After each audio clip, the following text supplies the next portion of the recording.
And welcome everybody to another week, another edition. Southern Wrestling, hot topics and news. Thank you to all of our supporters out there. Thank you to everybody that's been helping grow the fan base. And yes, the magazine is almost here. We are going to be doing a quarterly issue, everybody. So the fall edition getting ready to drop in October 2024. We've actually got some pages to show you from that. We'll get to all that later. You should know who I am because I'm here every week. It's me, Cowboy Cliff Rogers, back to do my hosting duties. When I'm not bumping around in someone's ring somewhere in the South, I'm here doing this. And of course, Manu Soto, back for another week. And I don't like what you're doing. I don't like what you're doing with this. I'm honoring you as a real cowboy. Yeah. I'm honoring you. This feels I'm like giving you your more. props right there. This is more of a rib, you know. Unless you want it now. Unless Oh. you just want it right now, Oh. right here, right now. There, You yeah, go. that's Woo, right. woo. Unleash it early. And of course, everybody, our guest for the week, we've talked about him online, but of course, we don't have to because you've probably seen him yourself on a bunch of big cards all over the Indies. He's got a big following on Instagram. Ladies and gentlemen, the one and only Mr. Bam Bam Malone in the house. Thank you. Oh, it's an honor to be here, guys. Thank you for having me. Man, thank you because you are a very busy man. Okay, we were talking off camera, off script a little bit about everywhere you've been. How many weeks in a row do you think it's been at this point since you've had a weekend off? Man, so I was pretty grateful and lucky. So I had quite a bit of August off, and it just ended up working out that way. I had I think it was 3 weeks in a row that I didn't have any work in August. So that was the longest, time that I've had down, without injury for a long, long time. So it was nice to just my birthday's in August. So just kind of hung out with the girlfriend, hung out with the family and the dogs, and, got to see what a little bit of, I guess, normal life would be. Yeah, yeah. But, as much as you look forward to having that time off, as soon as about halfway through, about a week and a half in, I was like, all right, this is nice. I'm enjoying myself, but I'm ready to get back on the road. I'm getting antsy around the house. Chicks asking what I'm doing. I'm just up pacing around. Yeah. So it's time for me to go hit the road again. When I was working a day job for a long stretch of time, because when I first started in the business, my first year, I was, you maybe do 4 or 5 bookings in that first year. You don't really. It's hard to get booked as a super green rookie. So when I had all that downtime, I'd be pacing around the commons area at work, just doing stuff. And Yeah. my girlfriend's like, "Are you okay? Are you spazzing?" I'm like, "No, it's." There's spots that could be done, but of course I don't know because I'm never at the school. I'm always here, you know. So it's like you got to be in the ring, or you just physically feel like something's not kosher, Yeah. So, Yeah, I'm grabbing the girlfriend. I'm like, hey, I just had an idea for this move. Come here. oh yeah.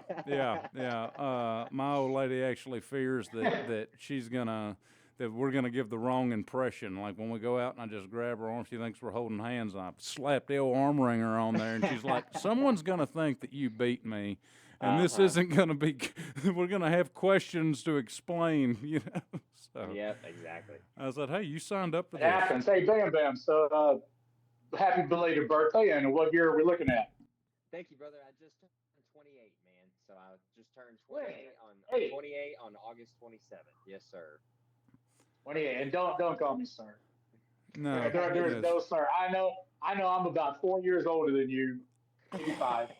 But Cliff, don't you say one word. we are So being look, quite okay, generous. 14 years older than you. All right, fine. I'm 55 and still styling and profiling like usual. But Hey, man, not 3 weekends. a day over 50, brother. How did you manage 3 weekends off when you've got such a busy schedule? Because you know what, even at 55, and I haven't wrestled on a regular schedule for 19 years, Hmm. and it itches at you all the time. Hmm. How'd you Yeah. handle that? Um, I mean, I handled it well. I mean, like I said, about halfway through the 3 week period, I was losing my mind, but I just had to remind myself, just enjoy this while you have it, and I did really enjoy it. Um, it's very rarely do you get a break for, I'll get a Oh, weekend right. break here and there, but I mean, consecutive weekends like that, no. And it's different.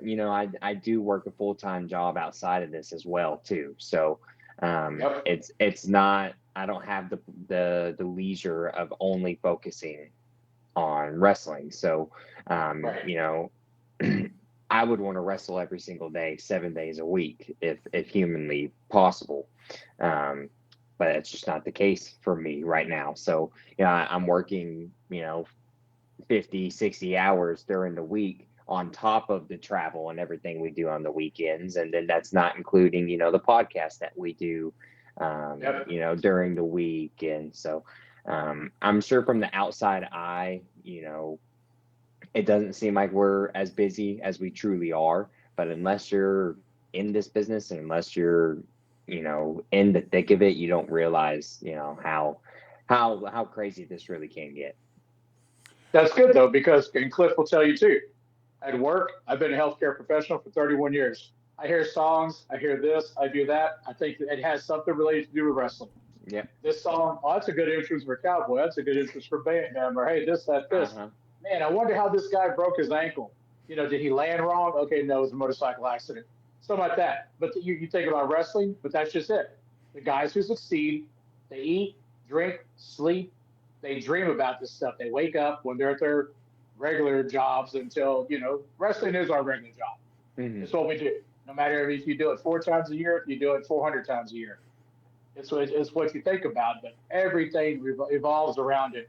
What you're eating when you go somewhere. Man, I wonder how long it'll take me to get here and to get there. You're probably thinking about it when you're at work. When you were off that time, how many times did you go back, watch old matches, or look online, see what was going on? Yep, go back, watch old matches, or I probably pulled up the drive from here to my next booking at the time was in West Monroe, Louisiana. I probably pulled up the drive, I don't know, 30, 40 different times, like the route's going to change on me, I just, I don't know, just anticipation, like thinking, all right, let me go wash my gear. Well, I've already washed my gear, dude. Chill. There's nothing else to do. So Dude, yeah, I've it's hard Oh, I forgot. Oh, to hey, get working. I hey, have and you that know what? problem. But Go ahead. oh, you watch your gear? Well, Absolutely. I wash my gear after every single match, and if you are not doing that, then exit out of And business. look at Cliff. Look at Cliff's face. okay, so I'm gonna stop you, okay, Okay. because there has been plenty of times, plenty of Uh-huh. them, where I have now. Of course, this is a night where I'm working twice. Okay, there's been a few times where I've gotten by on having to do a double shot, but in my defense, there was no laundromat in between show on Friday and show on Saturday. So, So brother, you got one set of gear?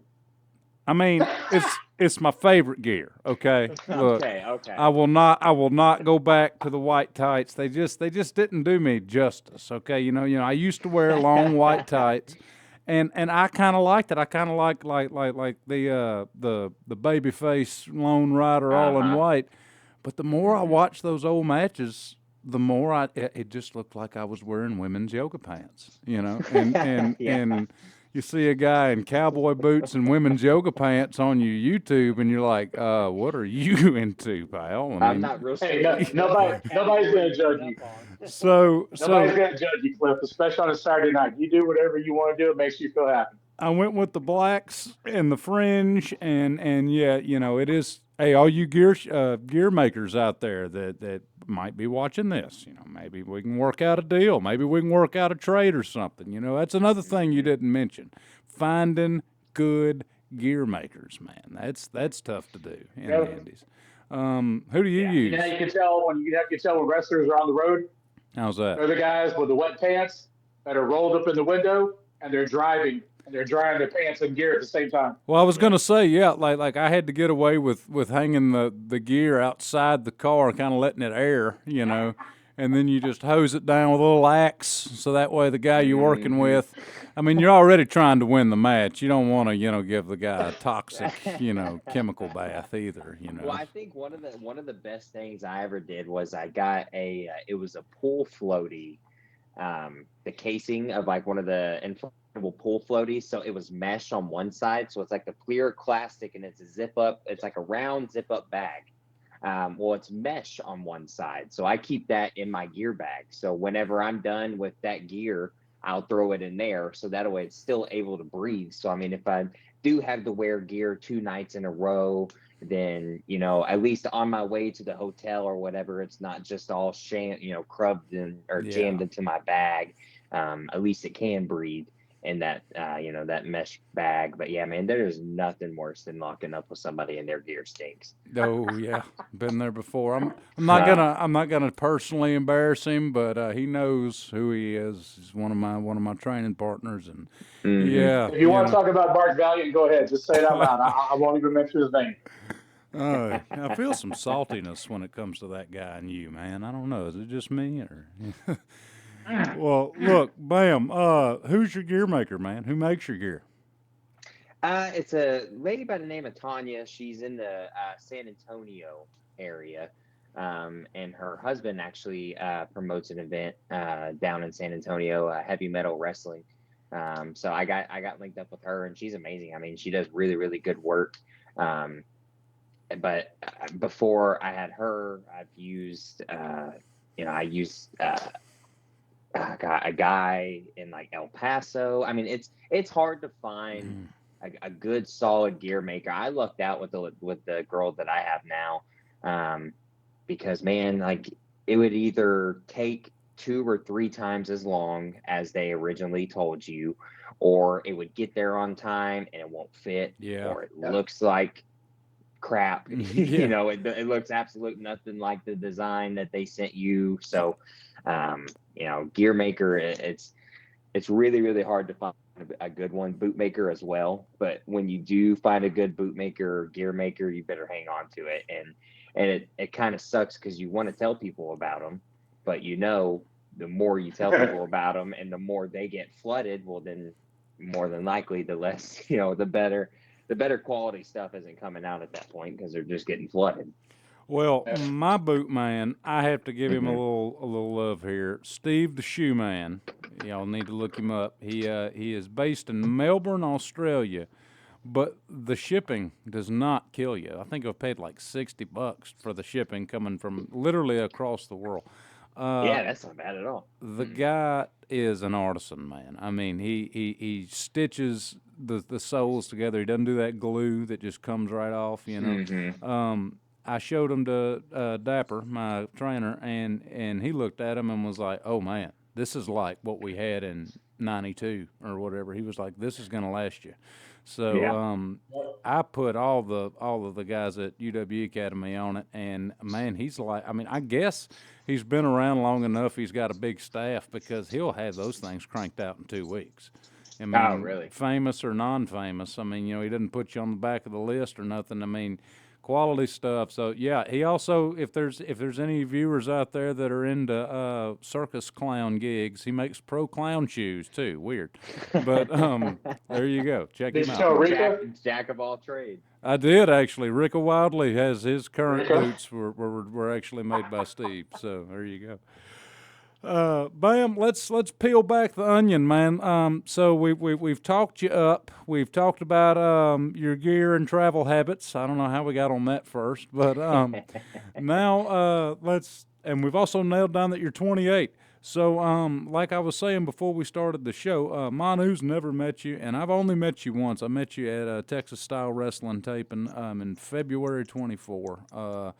Really, really chill guy, easy to talk to. I could tell that you were one of the local favorites, and I'd never been there, and that was one of my first steps into like a bigger stage from what I was used to. And man, real calming, easy guy to talk to. So I started following you after that, and but that's the only time we ever met in person. So this was cool for me and Manu because we're kind of getting to know you as we go here. So Yes, sir. So tell us how you got into it and how old were you? So I was 17 when I broke in. Boom. Yeah, I was 17 Wow. when 17 when I broke in. It was the summer going into my senior year of high school. I played football. Football was my thing. I played on select like club leagues. From the age of 12, I thought I was going to be a professional football player. So, Yeah. um, and let me back up a little bit. I had found wrestling when I was probably about 4 or 5 years old, and I just completely stumbled upon it myself. Neither one of my parents were really into it. We had a small town. It was a video store, but back before Blockbuster was really super super big. Um, and we would go in as just a little mom and pop video store, and I rented WrestleMania 2000, and that was the No. first time I'd ever seen wrestling. I just thought the outside of the box looked cool, and so I took it home and watched it, and I was captured from then. So I was a huge wrestling fan. Of course, like I said, grew up playing football, but by the time I got into middle school, I didn't really have a whole lot of friends that were into wrestling anymore. I guess it wasn't quote unquote cool anymore Mm-hmm. to be a wrestling Yeah. fan around that age for me. So I kind of got out of it, got super super heavy into sports. I played on varsity as a freshman and sophomore in football. Like I said, I played on the club select league, so I was playing football year round. So I would play during the school in the fall, and then I would go play these spring select leagues, during the spring. So, and then my sophomore year of high school, I had a football coach. His name is Coach Brett Farms. He came to my school that year for the first time, and he was a professional wrestler. He was trained in Houston by Booker T, Okay. Yeah. and so Ah. that kind of re-sparked my interest in it. And so he was actually, I played offensive and defensive line, so he was one of our line coaches.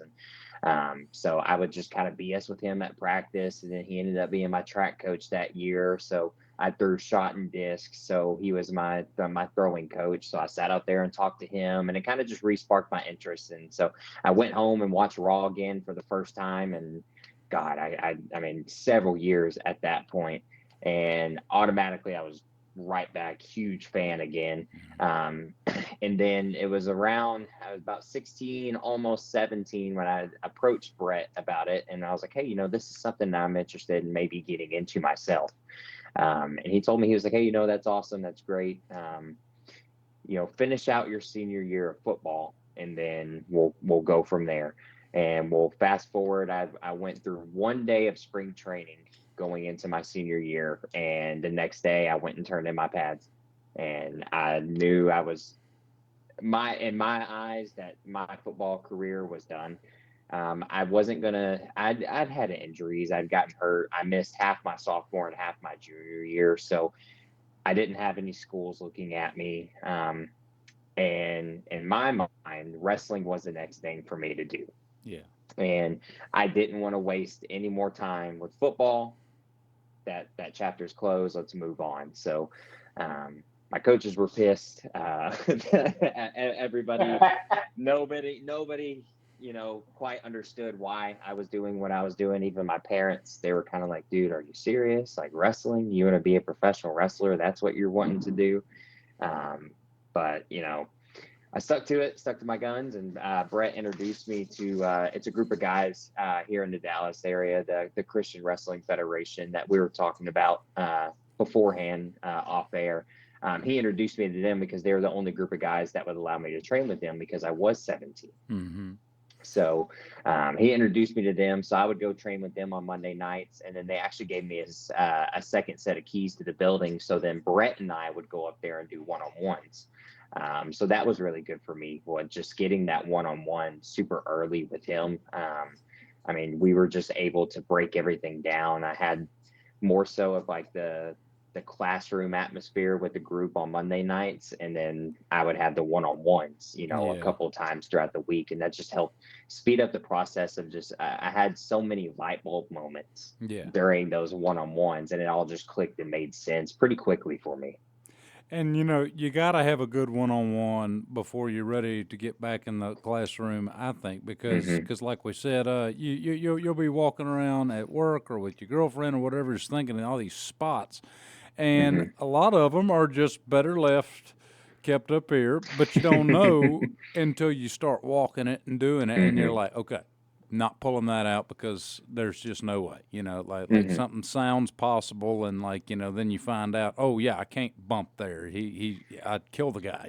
So anyway, yeah. So I knew you were a CWF guy. In fact, you're the Hmm. current CWF champion. I am. Yes, sir. Look at that. So Bam Bam Malone, everybody, I did not know was a CWF original though. I didn't know that's who trained you. So I was actually expecting you to say Booker, since the the coach that got you on that path was one of Booker's guys. I was figuring. Yeah, that was one of the options. At the time, I was looking at, and this was before I even met Brett. And I kind of started thinking about wrestling again, or I say I'd already met Brett before I approached him because, I mean, probably I don't know the first or second time I hung out with him, or really got to be around him as a coach. I mean, dude, he was jacked. He looked like a worker. He looked like a wrestler. Oh yeah. Um, and I wanted to know everything. I wanted to know how I can look like that.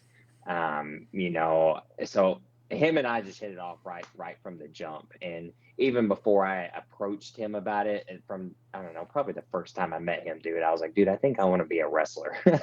Yeah.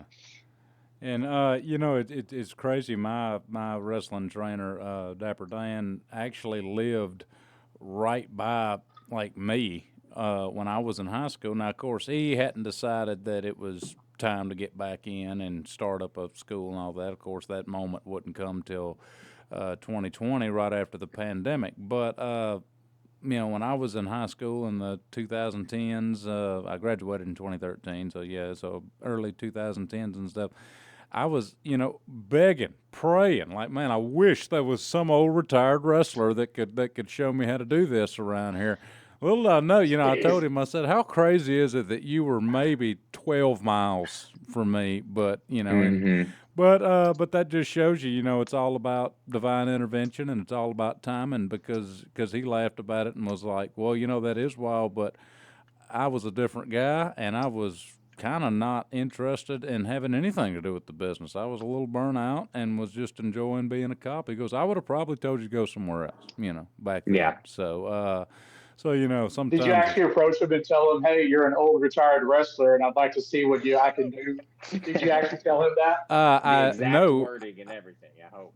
I never sought him out, didn't know who he was, but I would not have done that because he was, believe it or not, bigger than he is now. If you've watched any current UWE tapes, for all you fans out there, Hmm. you see Dapper Dan's a pretty big guy. So I could imagine when he was still like an active police officer. I mean, if, believe it or not, his traps were actually bigger. I would have probably said, you have a nice day, sir. And that Hmm. would have been the end of that conversation, Yeah.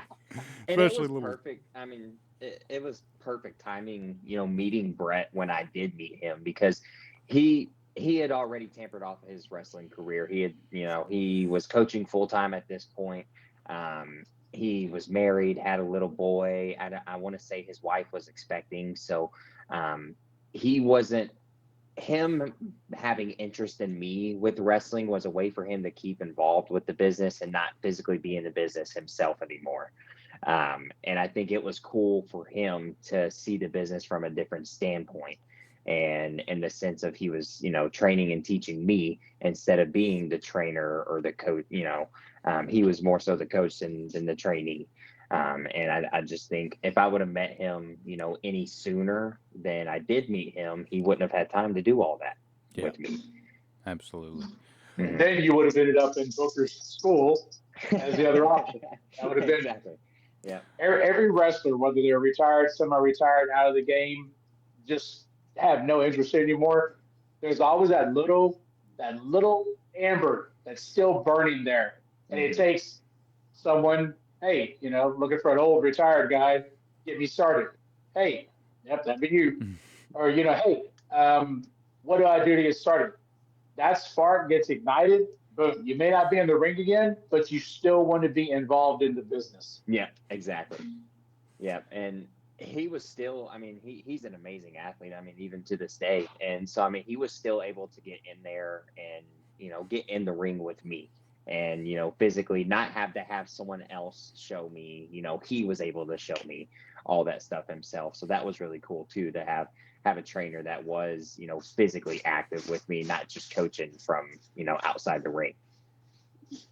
Nice. So CWF, the place that took you in, and where Hmm. you and Brett would go get those reps. I do want to mention them real quick because they are a very different, I guess, if you will, promotion. They uh, great wrestling, great talent, and it's just like any other wrestling show if you just walking up to it. But man, they're not really big interested in making as much money as possible. They have a great message. They are what they say. They are a Christian wrestling federation, and Hmm. it's not super strict. It's a come as you are, and it's not even when I tell people about them, they're like, God, how does that work? That sounds so cheesy. And I'm like, well, just check it out. And you go, and there's a little testimony sprinkled in just like a promo would be, stuff like that. Yeah. And people walk away from it like, whoa, that was amazing. And I'm like, yeah, right.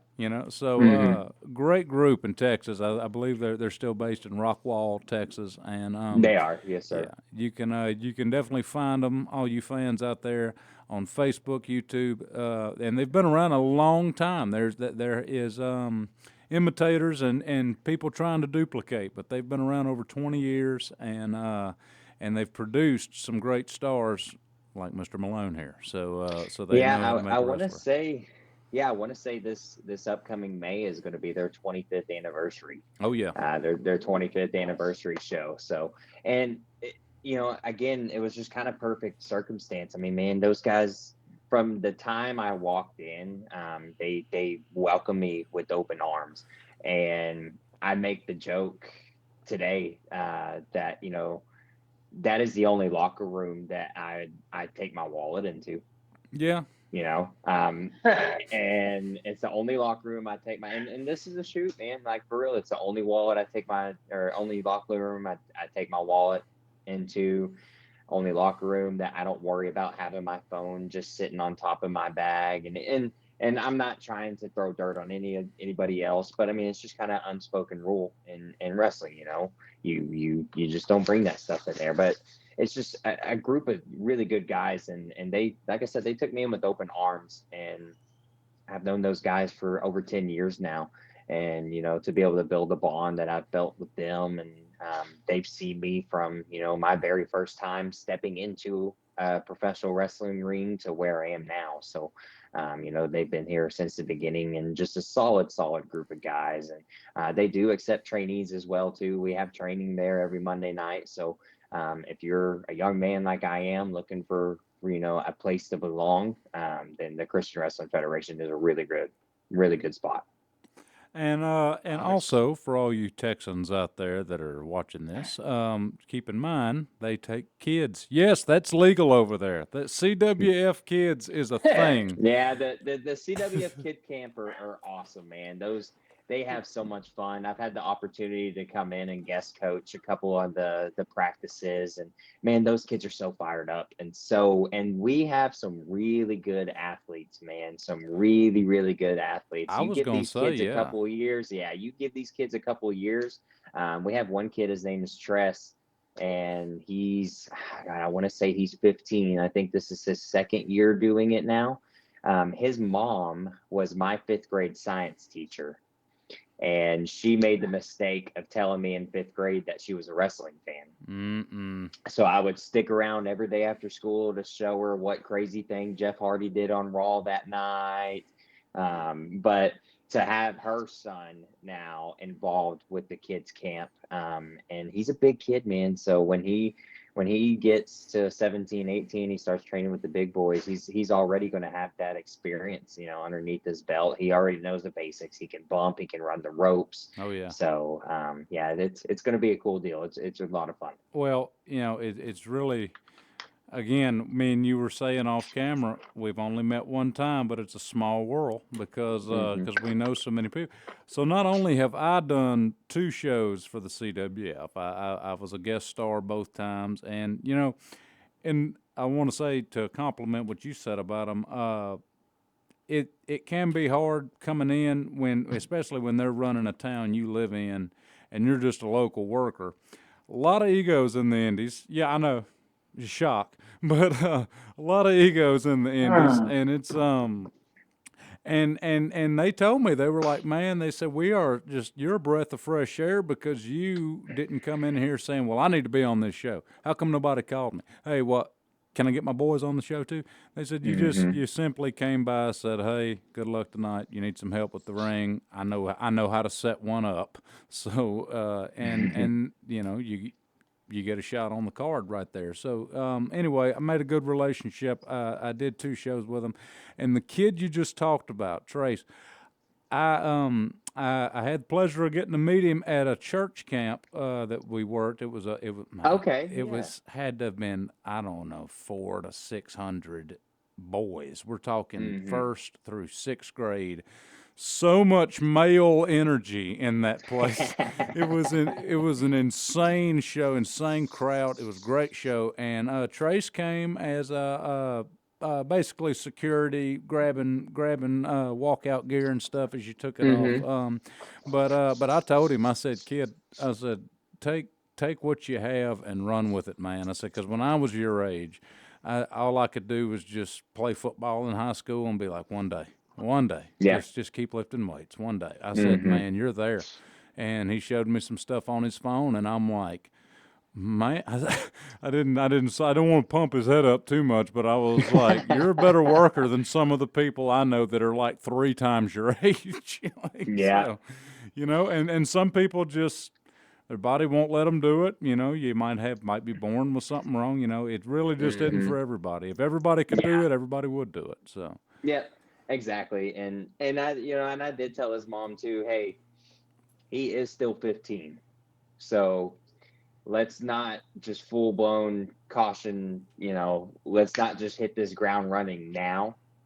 Let's keep doing the kids camp stuff. That's fine. You can be in the ring 3, maybe 4 months out of the year. You don't need to be in the ring more than that at 15. But when that kid hits 17, 18, yeah, he's gonna be a good kid. oh yeah, and with that many matches under his belt, Hmm. right out of the gate, I see him getting picked up by promoters pretty easily because he's not necessarily green. He's a green Yeah. age, but he himself is not green. Hmm. So it's a conundrum there. So, Hmm. um, how how old How's this were kid you that when? we're talking about? How big is he? Man, he's probably about 6 foot. Oh yeah, I'm Yeah, about 6'2" with boots, and he's hmm about right here on me. So Good build, big size, got some yeah, size to him. he's a pretty big kid. Yeah, he's a pretty big size. He's probably about, if I had to guess, maybe 160, 170 pounds or so. So Okay. once he fills out a little bit more, I think he'll be good. Okay. And only 15. Wow. Yeah. Okay. we start farming we start farming the talent really young in Texas. It's legal over there. Yeah. You can do it. Try doing that in Louisiana. You'll get shut down twice before you can blink, man. Hmm. But well, so Bam, you got started at 17.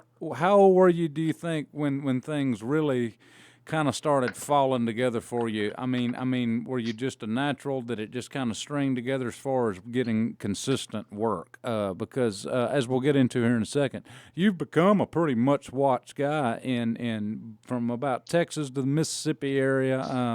And have you been to Florida? Have you been out to Florida yet? I have not. No, sir, not Okay. yet. It's a lot of Hmm. fun. You need to go wrestle in Florida, man. Oh, I'd love to, man. I love Florida. I just spent a little bit of time there on vacation earlier this year There in you go. Destin. So, but yeah, I mean, I I got thrown into a tag team.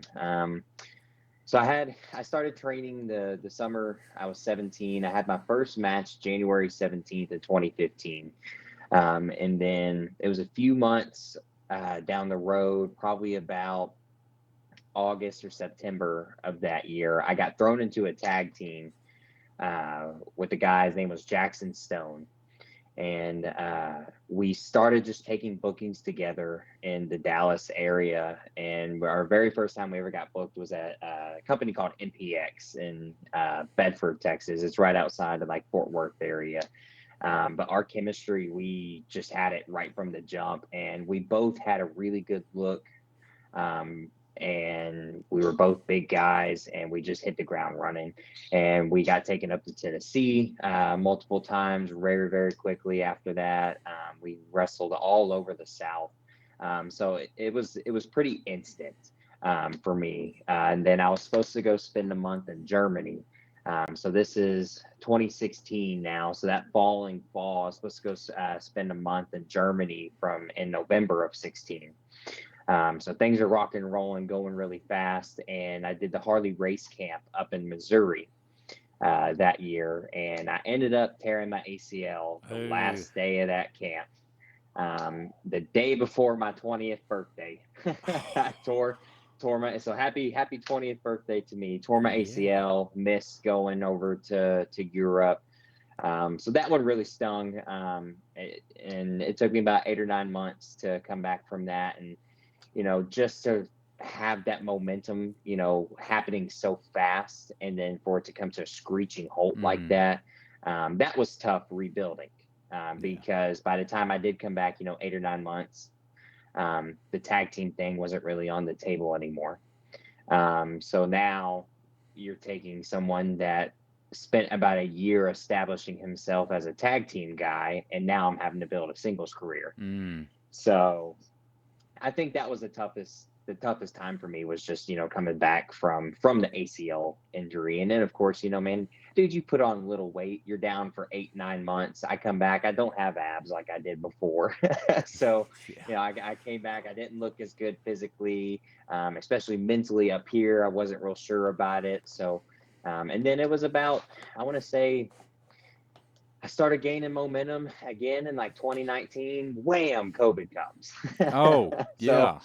So then it shuts us right back down it again. And I was pretty blessed. Company that has unfortunately folded since then, but SWE came around on the tail end of 2020 of COVID. And, we were on Fight TV. We were rocking and rolling pretty well with SWE. And so from there, my career, slowly started building back up, and, started getting some TV time and getting some exposure that way. And it's just been a little bit of a steady incline since then. Well, that's that right there, folks, is a testament of just keep working, even when it hurts, and you just want to go lay in bed and cry. I mean, there's been times my first, was nothing like you. Okay, I mean, I haven't gone through an ACL tear. You better knock on something right now. All of it. Yeah. I haven't been through an injury like that, but my first sting of the business saying, "I don't owe you anything, don't you forget it," was I've been in 3 years now, so probably. And it was earlier this year, so it was during year 3. Things are going pretty smooth. I haven't gotten a lot of work, but it's not because of my work. It was mainly because of the day job I was doing. It was just really hard to get multiple weekends in a row off. So when I finally got that situated and the resurgence is going, and I'm getting 4 or 5 at a time and everything, and then me and my coach get called over to TSW, which is a place that you are a big favorite at.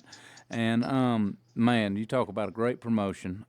Just absolutely slick, clean, just joined the NWA, so really getting some national coverage now.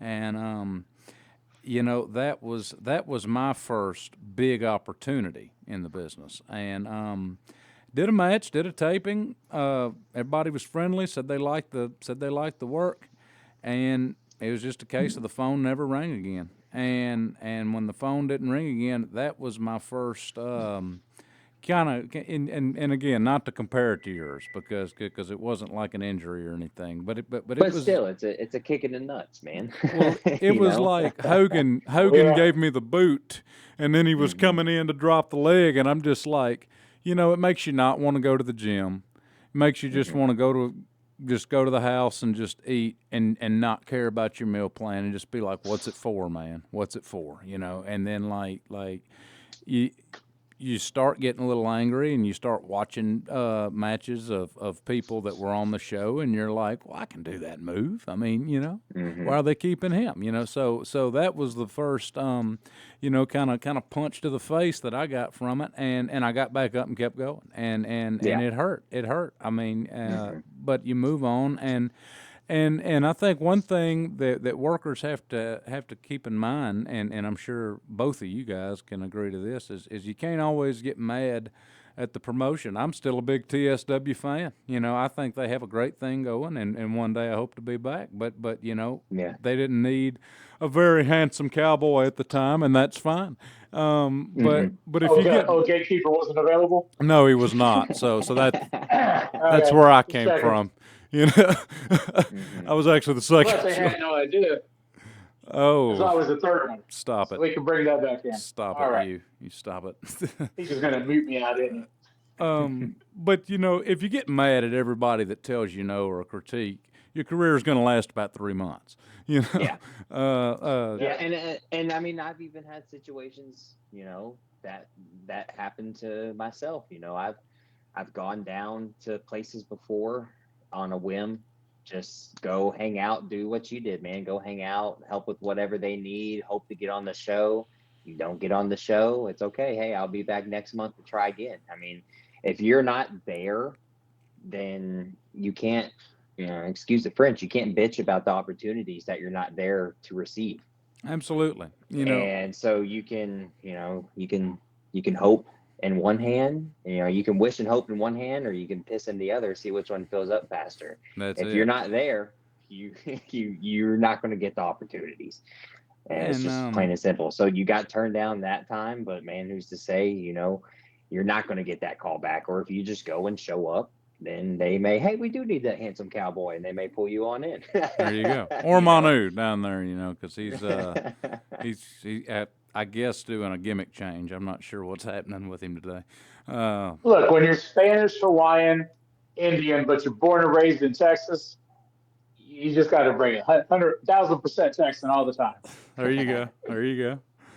Well, So let me ask you, Bam Bam. Yes, sir. Let me ask you real quick. Looking at your Instagram, how many times have you been compared? And I'm sure you've heard this to Matt Riddle. Man, I have not gotten riddled that one. Really? I have gotten that one a couple of times. Um, man, when I first broke in, I got Ziggler all the Oh time. man. And There you my hair was much shorter. It looked like his did in like 20, what was that? Like 2014, 2015-ish, right. about Yeah. shoulder width. And dude, I couldn't have, I mean, I think he's the man. I couldn't be a bigger Ziggler mark. So when people said that to me when I first broke into the business, I took it as a compliment. I saw that and I saw some of your, I was like, I'm like, man, okay, come on. And there was one picture, you're kind of, you're facing your opponent and Uh-huh. there's a side view of you. I said, I wonder how many times they tell him Matt Riddle. And like, he Yeah. looks just like him. Like, hold on. I haven't gotten that one that often, but yeah, I could see that, man. He's a good Now, looking dude, so I'll take it. of course, the height is like way off, but I was gonna say you're like a much taller built Jack Perry. I've gotten, man, the amount of Ah, jungle boy comments there you that go, Jungle I've Boy. gotten. Oh yeah, it's just the hair, man. Yeah, right. I mean, I get Morgan Wallen. He's not even a wrestler. I get Morgan Wallen all the Morgan time Wall. because of Oh my God. especially when it was shorter.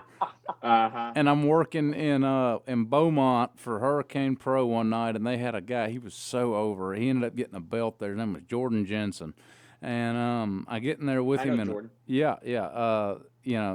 guy hits hard, man. He was definitely, and I was greener than grass. I mean, that battle royal I did that night was probably like my 5th match. So Okay. definitely a good stepping stone, learning stepping that there with Jordan. But anyways, I'm stomping a mud hole in him, and he's a heel.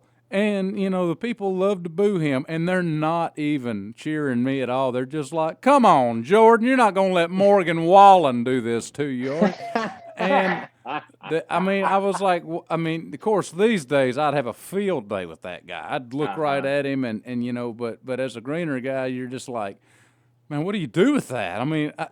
So of course I just kind of make eye contact and kind of do the jump, and I'm like, all right, I guess I'm heel, But yeah, that was that one threw me for a loop because that's not even a worker. I mean, my brain was like, huh, what do I do? Oh, With dude, that? even to this day, I still get either Lane Stanley or Jerry Cantrell of Alice in Chains. There you go. I get those two all the time. Manu, I don't think that's ever happened to you. I think you're just undeniably you, right? Everyone's like, oh yeah, that guy kind of looks like Manu. Yeah, Oh, because it I got is. called a name stealer. I was because Ivan Putski when I started back in 1990 in Houston WWA Western Wrestling Alliance with Ivan. He decided to name me Frankie the Thumper.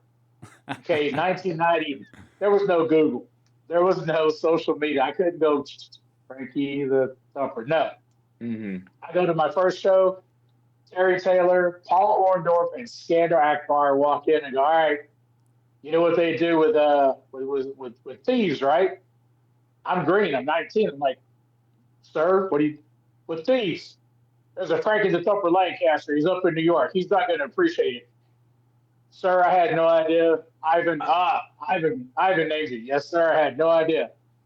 So for years, I ran with the Frankie the Thumper gimmick, and okay, and I No finally met idea. Frankie the Thumper Lancaster. I finally met him one time, and he goes, "Son, I don't care." I was like, "Sorry, I didn't know." Yeah. Me and my tag partner were the Desperados together, and we actually asked Raquel Rodriguez's dad, Ricky Gonzalez, if we could use his old moniker because he was Desperado, and they actually brought that to light during Raquel's WWE bio, so it was very much out there. So so when we met him, we were like, hey man. Do we have permission to do this? And he was like, "Oh, absolutely. Yeah, I don't have a problem." So we go tell his old tag partner, our coach, and we're like, "Dap, it's the coolest thing. Ricky said we could be Desperados." He goes, "I told him to tell y'all no. Y'all aren't ready for that." And I'm like, "Really?" He goes, "Let me go have a conversation with him real quick and fix this." Of course, we got to keep it. And then, of course, we're like, well, look, now we can't just lose to anybody with it. I mean, when the guy gives you permission, that's kind of something to live up to, right? So there you go. Yeah. Well, man, you've been a busy guy on the road, and let's take it back to this show in particular. If anybody can see that, that is Chalk Outline. We talked about that on this show. BIW is going to be in our first issue, a nice little spread of pictures there from Steve Byer. So shout out to Bayou Independent for all you indie fans. Bam Bam, I see some gold on your waist, sir. Do you still have said gold? I do still have said gold, man. The Southern Heritage Heavyweight Championship. Yes, sir. All right. Okay. Nice. Well, the very large gentleman here that you had to face, Angel Camacho, the guy defies gravity, defies physics. Tell us about Angel. What's it like working that guy? Man, you go into, you see this big, just giant of a man. And so you come up with a game plan. And then you get into the ring with him and you see him move and you realize that game plan that you've come up with, just throw it out the window. He's a big, huge guy, man, but he does not move like it. And he will surprise you with how quick he can move. And he's got some educated hands, man. He's popped me a few times that have caught me off guard, and he's quick with them too. But man, as much as I can't stand Angel, I do have the most I mean, I have so much respect for that guy, man. He's the true definition of a beast heel that we don't really see a lot anymore. He's not there to be cool. He's not there to, razzle dazzle the crowd with anything special. He's a true heel in the sense of, he knows his job. He's going to do, and he does a damn good job at it, man. Angel is a high class competitor. I don't agree with a lot of his antics and what he does and how he goes about business. But I do have the utmost respect for him. Yeah, Is that the guy you dropped with an amazing head level, perfect drop kick to win that belt? Absolutely, yes, sir. All right, I saw that one. I saw that one. I was like, man, that was like a Maven drop kick. It was just, I mean, you were just completely horizontal, perfect head. I'm like, that is a perfect drop kick. Thank you, man. Thank you. Yeah, he's a big guy, so it took something big to take him down. Oh, I mean, for sure. And just to put it into perspective, about 2-ish years ago, Bayou Independent was running, and, BIW and UWE have a good relationship. We don't do joint shows or anything like that together yet. We just good, healthy relationship. We go to each other's shows and support. We loan equipment if need be. So one time we had to loan the ring to Josh Newell, the promoter, and so I wasn't able to go, but the guys loaded up, and I see them loading the trailer with just extra steel, and then this massive monster truck shock, and I'm like, we don't. Yep. I said, "What's that?" We don't. I said, "I've helped build the ring every show. What's that?" And they're like, "I don't know. Go ask Dap." And Dap's like, "Have you seen the guy in the main event?" And he shows me a picture of Angel. He's like, "That 400-pound mother. He ain't getting in my ring and breaking it." He goes, "I ain't building another ring if he breaks that thing in half." And I was like, I can see the concern. He was like, he says, "You remember that thing in WWE with the Big Show and Brock Lesnar and it imploded?" He goes, "That's a real, like that can actually happen." So I was like, well, and it wasn't just Angel too. I'm trying to remember. It's been a while. I'm trying to think of who he was fighting, but it was another super heavyweight. So we're talking. I have seen Angel break a ring, and it's yeah. He took a power he took a power bomb, and that was enough to do it. And I can imagine being a guy that size taking a move like that where you're like, I have never in my life been up this high on the ground because no one can get me up here. So it's like this is that's got to be a weird feeling for them. Manu, I'm sure It's a very weird feeling. Yeah, your old rival. Ask Dap. Dap used to put that big old monster truck spring in the middle of the ring when Kahuna and I wrestled, because Kahuna was 475, I was 425. And I had a match with Scott Putski one time. Why the hell I let him call the spot? He power bombed me, and I was 425. Power bombed, and I was above his head when I looked up. Jeez. Yeah. That was a long flight back home. Yeah, I imagine so. Ugh. One time I was working with the current UW champion, X Storms, and he busted out well, now these days everybody calls it a code red, but a sunset flip bomb. Mm-hmm. And I've been rolled up a few times off a sunset. I've did many of them in practice, but just that extra, call the move. I'm like, yeah, I can take it. Come on.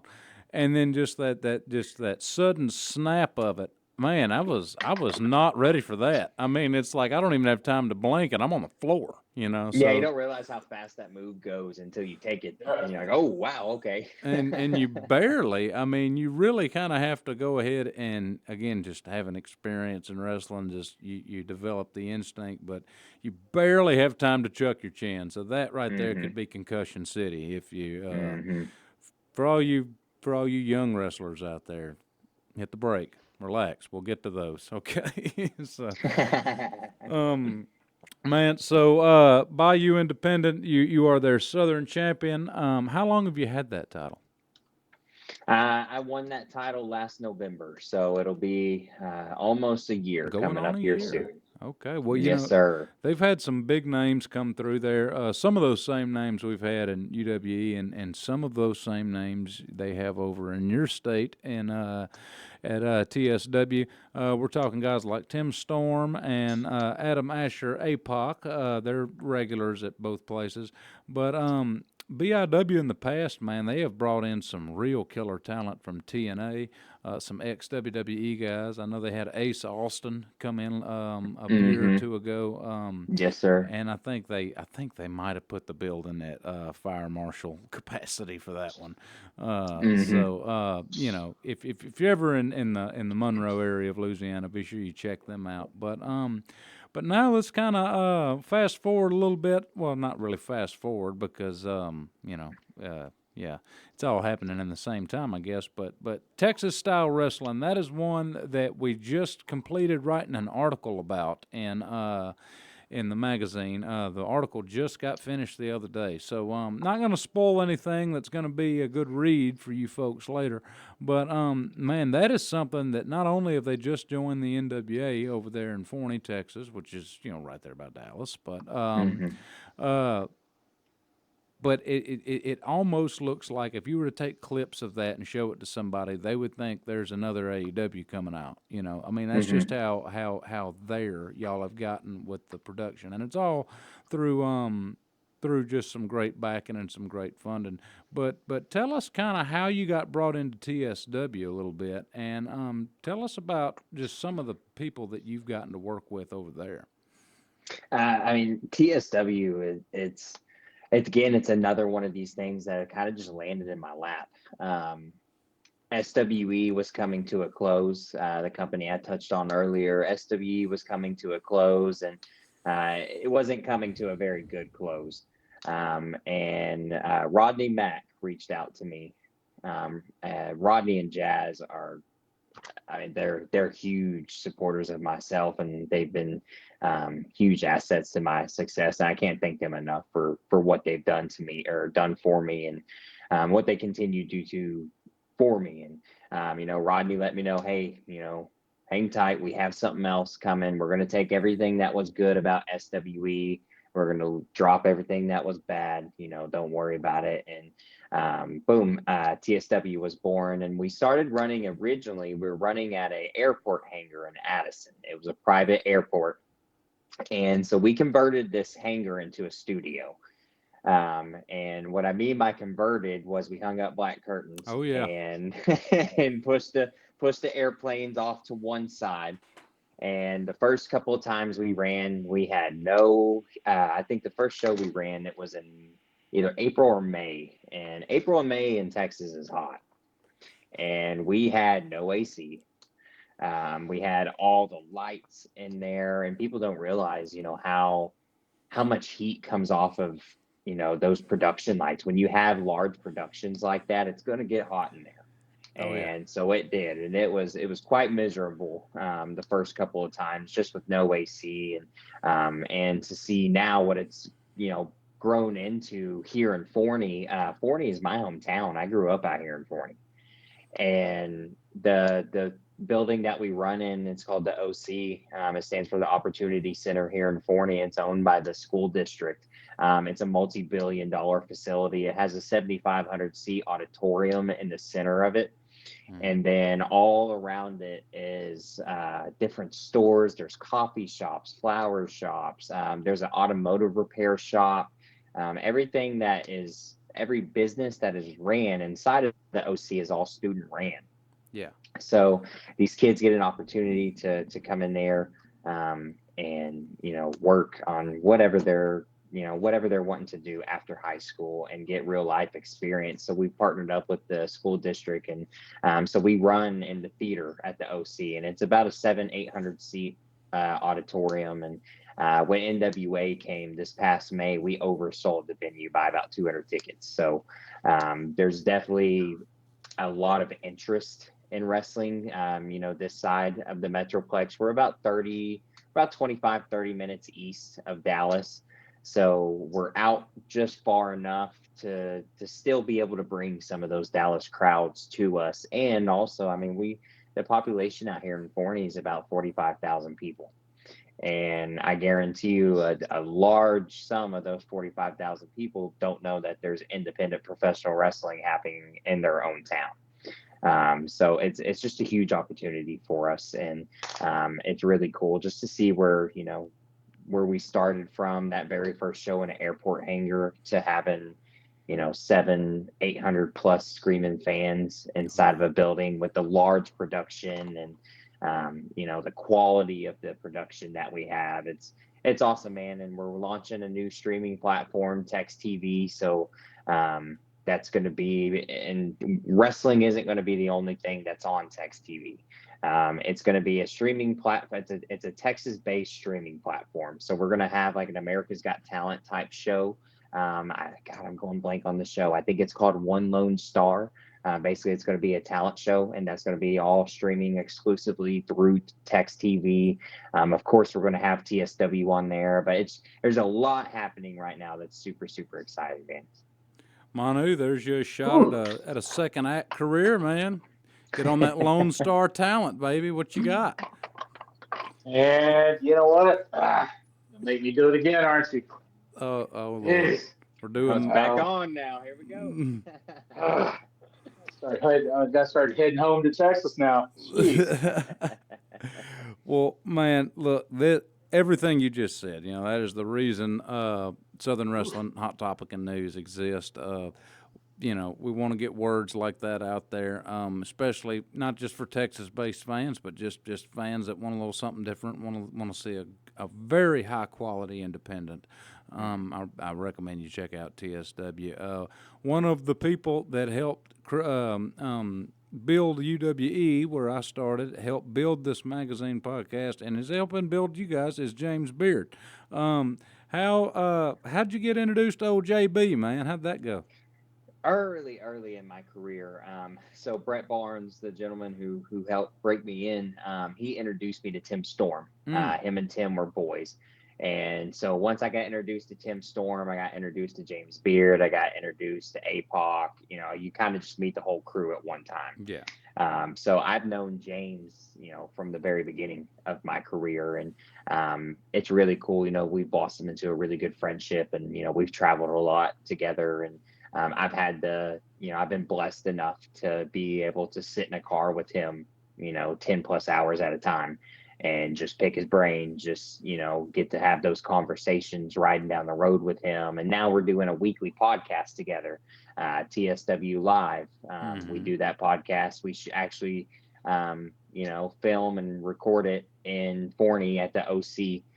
They have a full-blown podcast. They have a full-blown recording studio for artists set up there at the OC. So we get to take advantage of that and do a weekly podcast together with James, and just hearing, all his stories from Japan. And, he was so close with the Von Erichs and everything that happened there. And he got to work on the film, the A24, the Iron Claw film. And,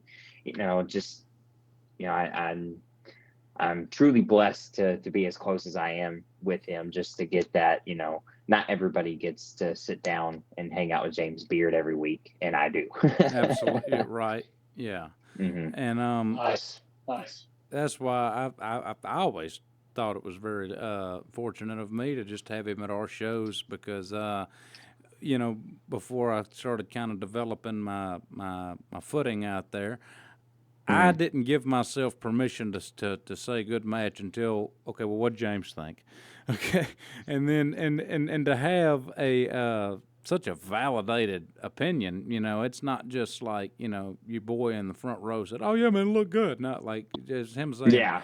Well, how do you think it went? Well, I think it went pretty good. Well, it wasn't bad, but you got to slow down. And then, he walk you through each thing, and just real gentle, not in a hurry, yeah, definitely a good asset to any promotion there. It's legendary, James Beard. Oh, absolutely. Bam, look, it's unfair to say that you're a big draw over there at TSW simply because you're the thorny guy. But that technical, they can't all be your family. It So, helps. yeah, we're not going to say that's the only reason. You can't be related to all of them, but it does help. But for those that haven't seen you, I know Manu talked about your awesome drop kicks, man. But kind of just like explain to people in a shell there what they can expect to see from Bam Bam Malone, and why Bam Bam Malone fills up TSW matches when he works them. Yeah, I grew up, Shawn. I was a huge Shawn Michaels fan, also, and I just like anybody in the professional wrestling business, I've studied the heck out of Shawn Michaels, and I think he's the best, babyface of all time. So, I try to emulate a little bit as much as I can to the best I can, of him, but without being an exact, I don't want to be HBK 2.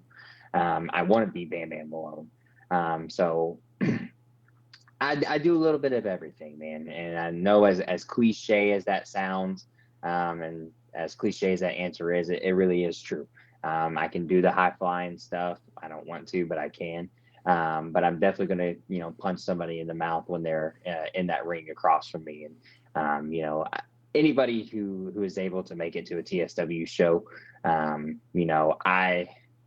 it doesn't matter whether there's 50 people in the crowd or there's, 1,100 people in the crowd. Those 50 people paid their hard-earned money to be in the crowd, and I'm going to give them the absolute best show I can. It doesn't matter how many's there. We're there for a reason. These people, they chose their hard-earned money to spend on us. Maybe they're going through something. This is their escape. So I'm going to do everything I can and leave 110% effort out there. That's it, man. I think that's once you get in there and do you some matches and you really start to get it, that's when you really don't mind going to the top rope here and there every now and then, especially if you're getting that reaction, because there's been times where it happened to me real big in Florida, and then it happened to me again in Mississippi one time. But I'm out there healing, and I had people believing in me, and you just go with it and keep working, and to just protect tradition, and also because the promoter was, the guy paying me was telling me not to do it. I wanted to at least go out there for the kiddos, and at least, give them a little knuckle or something. But there was a line of people waiting for me, and they're like, "Where's his shirts?" And they're like, "You're supposed to be like saying, I hope he's gone." They're like, "Actually, no, we're wanting pictures." And I was like, "Oh, well, what are you gonna do, right?" So that's and sometimes, man, that just happens. Sometimes certain people just resonate with a crowd, and especially if it's somebody who's never been there before. You can come in, you're supposed to be the big bad heel, but something about either your gimmick or something that you did, or maybe it could have even been an interaction you had with a kid over at the merch table earlier in the night that somebody saw. As soon as you walk through that curtain, they're going to want to cheer you. And so that's when you have to have the, sometimes it's okay to call an audible. if it makes sense, then flip it around and roll with it. There you go. Yeah. That's about all you can really do in anything, right? We don't know what's going to happen until we go behind that curtain on the other side of it. You can have a really good idea of what you think's going to happen, and then all that can be thrown away in 2 seconds. Oh, I love it when guys get to the back like, "Man, I don't know what happened." I'm like, "Yeah, none of us do." What do you mean? Well, when that switch gets flipped and you're out there, a true professional, a greenhorn is going to freeze up, won't change anything, and the audience sees that because those people, man, they've studied wrestling more than we have. If you're out there and you have any sense about you got 2 cents to rub together, a little bit of smarts, you'll go with it because as soon as you hear that crowd, as soon as you feel that crowd, I love being a heel. I've been a heel for over 30 years. I'm a natural heel. I'm pretty nice outside of the ring, but man, inside that ring, flip it. Manu's the heel, but there's been times when they have just loved me, especially against I'm not going to say his name, his initials are MV, but still, It just happens, and you go with it because there's Mm-hmm. certain territories where they love to cheer for the heels. Mm-hmm. Yep. You'd So I actually, got to ask you, Bam Bam, Yes, sir. where did Bam Bam come from, and how many times have you been told, "Oh, another Bam Bam, another Bam Bam"? I know you've heard. Yeah, I can tell by the laugh. How many Yeah. times, and where did it come from? So, man, so my shoot name, my full name is Chase Allen Malone. My parents were going to name me Blake, so I was going to be Blake Allen Malone, and my parents were going to call me Bam Bam. And I just always thought that was super cool. I remember I had a square trampoline out in the backyard, and I have a younger brother. He's 5 years younger than me, so I was probably 11. He was 6. We would go out there, and my dad had helped us put ropes around our square trampoline, and we would have Caden Malone versus Bam Bam Malone for I don't remember. I think we were the home wrestling entertainment, so HWE. And then Nice. we had made we had made a cardboard title. So the HWE heavyweight champion, and I was Bam Bam Malone back then. So roll with it. Yeah, and Wow. when I first broke in with CWF, my very first show, right before I went out there, they told me that they wanted to change my name to Bull, Bull. And I said, Bull? And he said, yeah, Bull. We need you to be something mean. And I was like, Bull Malone. And I was like, well, can I at least be Bull Bam Bam Malone? And they're like, yeah, we love that. We love that. And I was like, okay. Well, we did boxing entrances. So as I got into the ring, I just tapped the announcer on the shoulder, and I was like, hey, drop the bull. We're not doing bull. It's Yeah. just Bam Bam Malone. That's a bunch of bull. That's what that is. Yeah, He called it. I was already politicking my very first day in, but I'm just kidding. Yeah. But I was not going by Bull Malone. But yes, of Nice. course, I have heard the another Bam Bam, and the Bam Bam that I get the most, of course, being from around here in Texas, is Terry Gordy. And I've gotten to build a really good friendship with Miranda Gordy. And so anytime somebody says that, I'm like, well, guys, I think if Miranda's okay with it, I think we can have one more Bam Bam. Yeah, really. Oh my God, Terry was the easiest, nicest guy to work with. Thank God. Mm-hmm. Rest in peace, brother. That Yes, sir. He allowed me to post him my first night up at the Sportatorium, and all I heard was, "Damn, brother." that was the nicest guy to talk to. Yeah. So if Miranda doesn't have an issue with it, then I don't think anybody else should. Oh, you're clear. You're good. Yes, And sir. that old gal there, if you haven't watched, the daughter of the Freebird, Miranda Gordy, man, she is very, very cute, very sweet. I've met her in passing in the locker room, very approachable, but she is a scary human being in her matches, and very. She's not that sweet in the ring, man. No, it's I hate to give a woman this compliment because it sounds like an insult, but very reminiscent of her father in there. Yeah. I've watched her just pick up the other women talent, and I feel like I'm watching some WCCW with those power slams and stuff of hers, and just kind of mannerisms, the way she moves. Mm-hmm. So Miranda Gordy, definitely somebody to keep your eye on. A TSW regular down there in Forney. Somebody else I've gotten a meet in passing and pick up some tips and advice from that y'all have is Niles Plonk. That guy there, I have never seen anybody power up before a match with a nice tall glass of red wine. They don't make them quite like they make Niles anymore, man.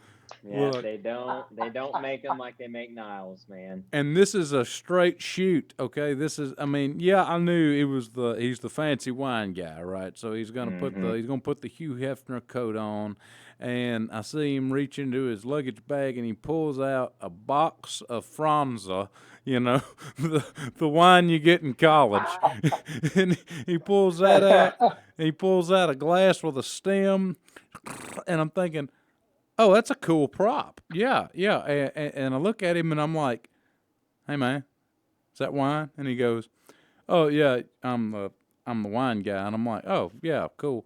Well then, well then, I think about it. I'm like, wait, he's main event. And I go back and look, and he's just calmly sitting in gorilla, propped up against the thing that's holding the curtain, and he's just sipping that wine, watching every match. Did not sit down. I mean, he'd go in there and refill the glass, and he watched, he critiqued, he gave all the guys advice. You know, he was a pay it forward guy. When I was, I told the guy, Eddie Love, the champion at the time that fought him that night, I said, Eddie, that guy was just built different. I said, I don't know how you pinned him. I says, I sat there and counted. He had 3 glasses of wine before the match. And I mean, that's a little different. Well, he owns his own winery. Yes. In the Kansas City area. And man, they make some really good stuff, man. He'll bring us a little bit when they come down. And yeah, Niles knows what he's doing when it comes to the wine department. Yeah, that's a great case of live the gimmick, man. Live the gimmick. Absolutely. Yep. He definitely has a big roster over there at TSW, guys. I know we're kind of hitting some of the higher points there. It's not just Bam Bam, but coming up in 2025. There's going to be a lot of great options out there. I'm just going to say that. I know in a few episodes ago we talked about Ultimate Victory Wrestling, which is a thing I'm a part of in Florida, and they're getting ready to hit the airwaves on television this month, actually, in October on Right Now TV. You have TSW and Tex TV getting ready to, and they're really going to be full bore next year in 2025.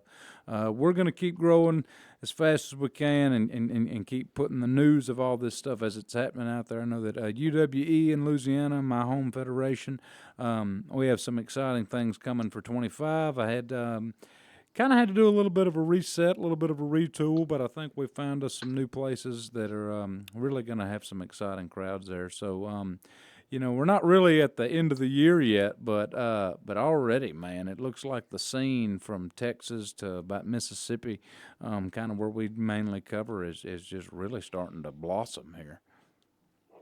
Mm-hmm. Yeah, it is, man. It really is. I mean, there's so many great promotions out there right now, and in this age and generation, access to some sort of streaming platform is more accessible than ever before. So, us as workers, we have to take an opportunity and realize that, we have an opportunity to be on TV more now than ever before. Yeah. So, if you're not taking this stuff serious, if you're not dieting, you're not in the gym, you're not looking TV ready, then you're just wasting your time.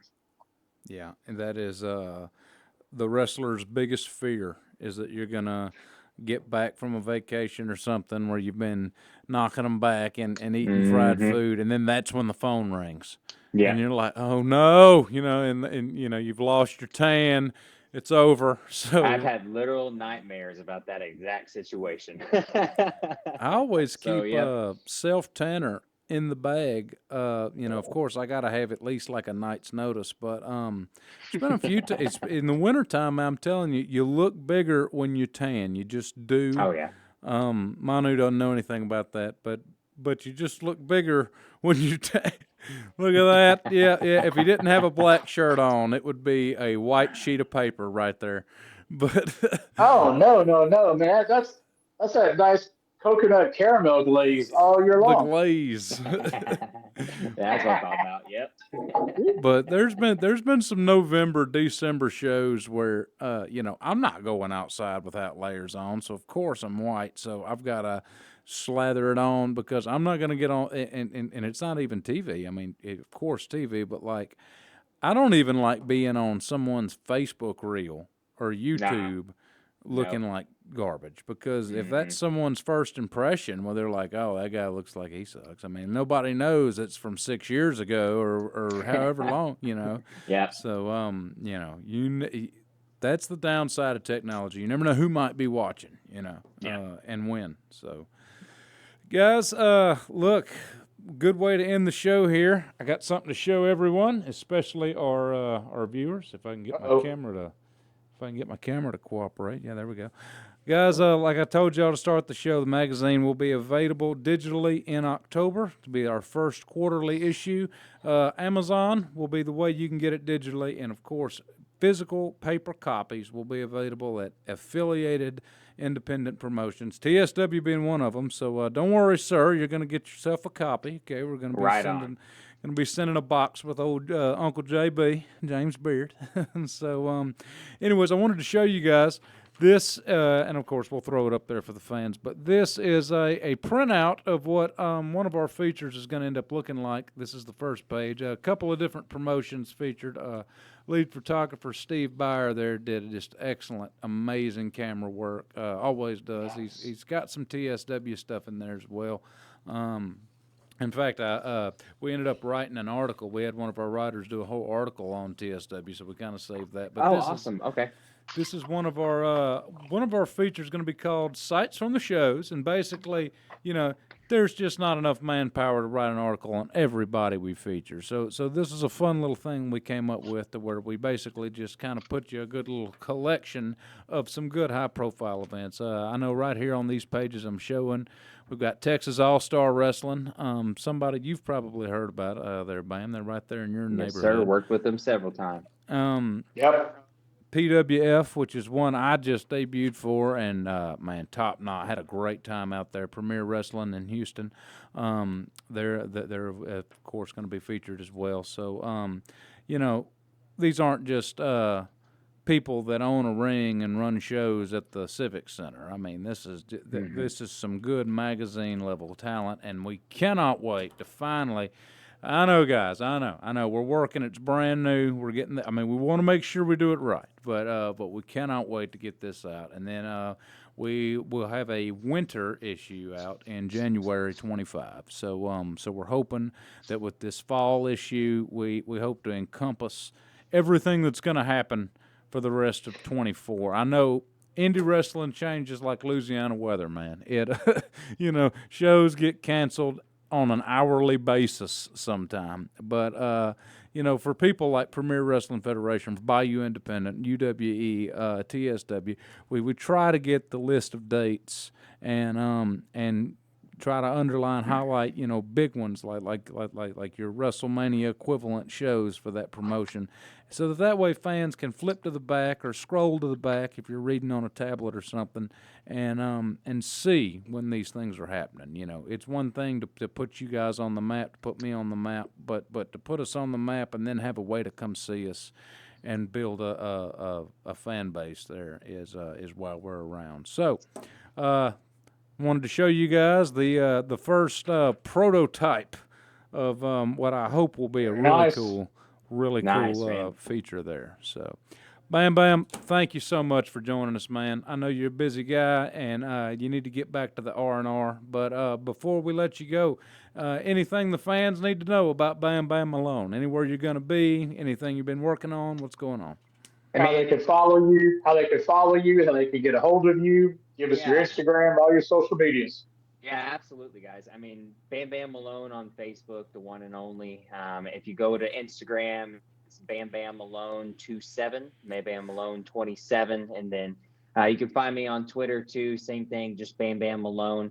Guys, it's going to be the easiest way to keep up with my schedule, what I'm doing. I post everything to social media, and everything wrestling related goes directly through those platforms. So throw me a follow, check it out. If you have any questions, always DM me on there. I'm always available. Awesome. Manu, veteran of the group, anything you'd like to say before you finish gracing us with your presence for another week, sir? You know what? It's a difficult thing to do, but somebody's got to do it. I can't just look pretty. But no, Bam Bam, I really wish I could see you in person sometime. I'm watching your videos. I'd like to see your work, see how you're doing. Got to get down there. Got to see the one and only Bam Bam, see how he's doing. And, man, just keep grinding. Keep grinding, doing what you're doing. Keep putting it out there. And even when you get that R&R, you know what? That's just a time to recharge and reflect.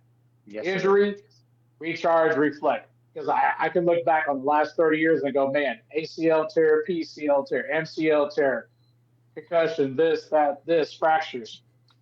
you gotta, times have changed.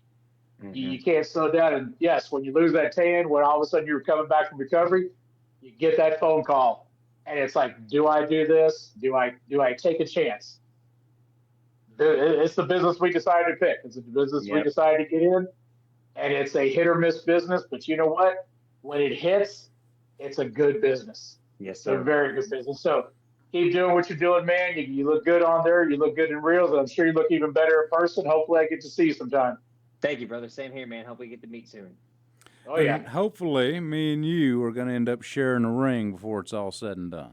Let's do it, man. Let's do it. Oh, I thought you were talking to me. Well, I mean, you I can was come like, oh, ref. okay. You can come ref it. I was like, oh, okay. We can share a ring. Manu, You don't have gatekeeper for the night. Cowboy Manu will step in. I did just walk right into that. Okay, so guys, we'll That's why see I'm you better. we'll see you next week. Be sure you give us a follow and check us out. SouthernWrestlingHTN.net.